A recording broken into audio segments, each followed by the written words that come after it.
Hello everybody, this lesson is for Unit 4, Lesson 6, Dividing Polynomials by Monomials. When you're dividing a polynomial, when you divide it each by that monomial, you want to think of dividing each term by that. And so sometimes it helps to actually write it as you're dividing each term by that outside term, so by that 3y. And then coefficients, you just divide. 21 divided by 3 is 7. Y to the 4th divided by y. When you're dividing and the base is the same, you subtract exponents. This one has an exponent of 1, so 4 minus 1. You end up with y cubed.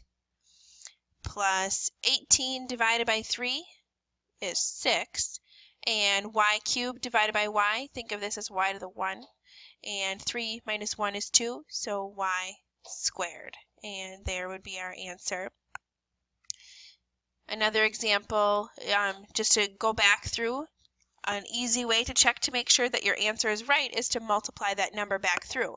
So if I were to multiply 3y times each of these, 3 times 7 is 21. Y times y cubed, you add the exponents, so 1 plus 3.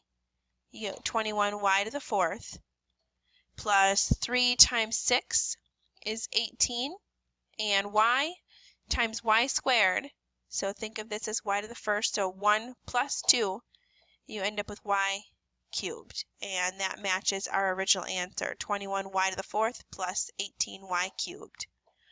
And one more example of dividing polynomials by monomials. Note this one is a negative 4x squared. So make sure you're dividing every single term by a negative 4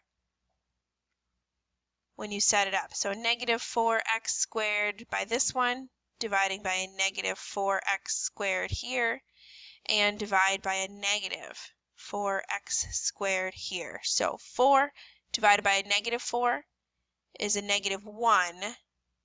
So you can put that 1 there, but a lot of times in algebra we just leave that off. And then x to the 4th divided by x squared. 4 minus 2, we end up with x squared.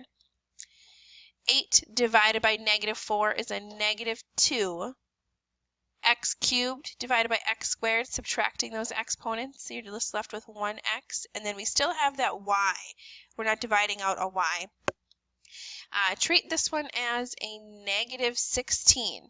So a negative 16 divided by a negative 4 is a positive 4. So a negative 16 divided by a negative 4 equals a positive 4.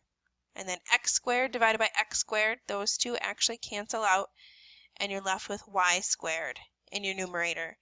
And again, if you were to go back through and multiply, checking by multiplying, multiply back through this negative 4x squared times the answer that you ended up with, you should get back to your original answer. So negative 4x squared times a negative x squared would be a positive 4x to the 4th by adding 2 plus 2. Negative 4 times a negative 2 is a positive 8. And then x squared times x is x cubed, and we still have that y. And then a negative 4 times a positive 4 would get us that negative 16. X squared, there's no other x's here, so x squared, y squared. And that matches what we have up here.